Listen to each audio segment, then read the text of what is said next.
Coucou mes petits loups, cette semaine, la lecture sur le thème du jardin et des graines, c'est une si petite graine, écrit par Eric Carle, qui est le monsieur qui a écrit La petite chenille qui voulait faire des trous.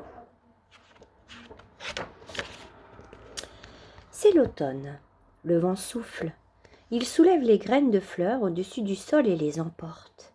Parmi elles, il y en a une qui est toute petite, minuscule.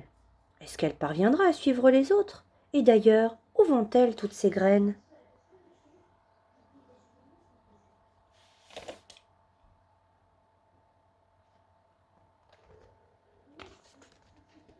Une graine vole plus haut que les autres. Elle monte plus haut, si haut qu'elle se brûle aux rayons du soleil. Mais la toute petite graine est toujours du voyage.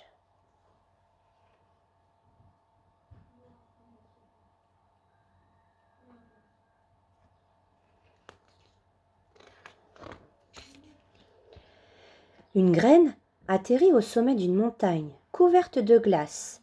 Là-haut, la glace ne fond jamais. Elle ne pourra pas s'enraciner. Les autres graines poursuivent leur chemin.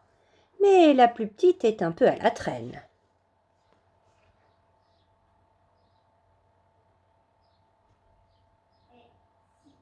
Et là, la toute petite.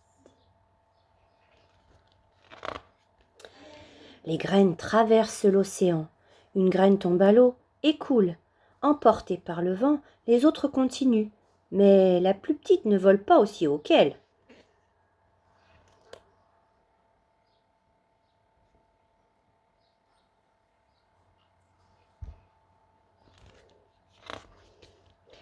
Une graine se pose au milieu du désert. Il y fait chaud et sec. Elle ne pourra pas pousser. La toute petite graine vole presque au ras du sol maintenant, mais le vent continue à l'entraîner. Ah, je vous laisse la chercher.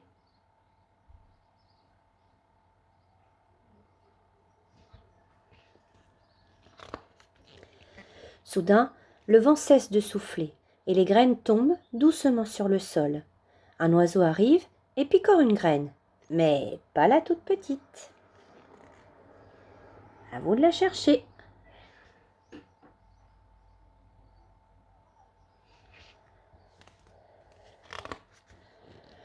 Pendant l'hiver, les graines se reposent de leur long voyage. La neige les recouvre d'une couverture blanche. Dans le sol vit aussi une souris. Comme elle a faim, elle grignote une graine pour son repas. Elle ne remarque pas la toute petite graine qui dort tranquillement.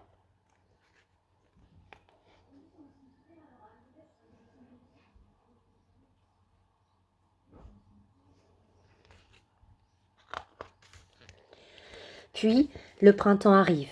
Les graines gonflent, s'arrondissent, et enfin elles s'ouvrent. À partir de ce moment-là, ce ne sont plus des graines, ce sont des plantes. D'abord, elles plongent leurs racines dans le sol. Puis, leur tige sort de terre, leurs feuilles se déplient et elles commencent à grandir. Mais il y en a une qui pousse beaucoup plus vite que les autres. C'est une mauvaise herbe. Elle est déjà si grosse qu'elle empêche le soleil et la pluie d'atteindre la plante qui pousse à côté d'elle. Alors la plante meurt étouffée. La toute petite graine ne s'est pas encore réveillée. Bientôt il sera trop tard. Enfin, elle se décide et lance vers le ciel une tige fragile.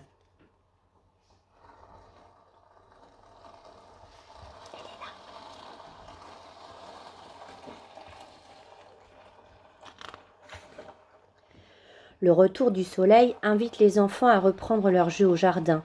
Eux aussi attendaient le printemps. Un enfant se met à courir.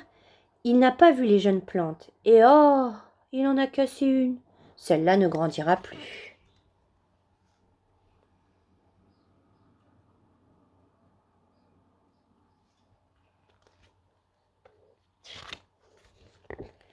La petite plante, née de la toute petite graine, pousse à toute allure. Mais sa voisine pousse encore plus vite. Elle a déjà 7 feuilles. Bientôt, un bouton se forme, puis une fleur. Mais qu'est-ce qui se passe? D'abord, il y a un bruit de pas. Puis une ombre s'étend sur les 2 plantes. Une main s'avance et brise la tige de la fleur.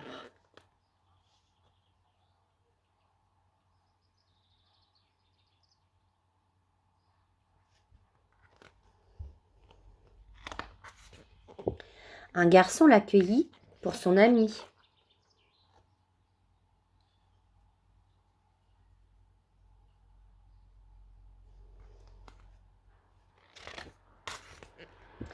L'été est là. Il ne reste plus qu'une plante, celle qui est sortie de la toute petite graine. Le soleil la réchauffe, la pluie la rafraîchit. Elle se couvre de feuilles, elle pousse encore et encore, comme si elle ne devait jamais s'arrêter. Bientôt, elle domine les gens, les arbres et les maisons. Au sommet de sa tige, une fleur s'ouvre, si grande qu'on vient de partout pour l'admirer. Regardez comme elle est grande, cette fleur.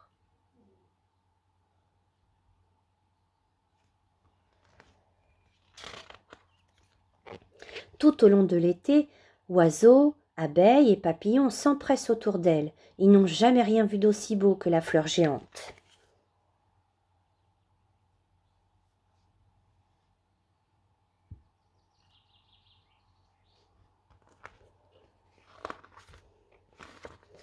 Puis l'automne revient.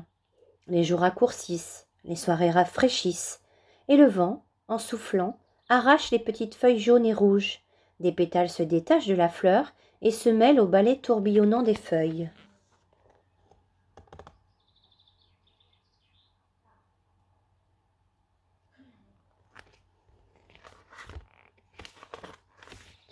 Le vent souffle plus fort.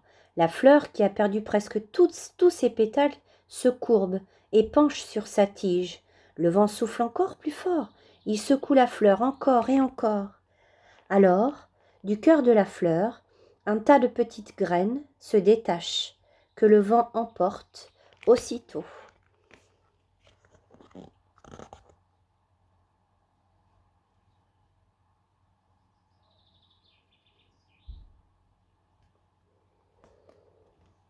Et voilà mes petits chats, c'était l'histoire d'une si petite graine.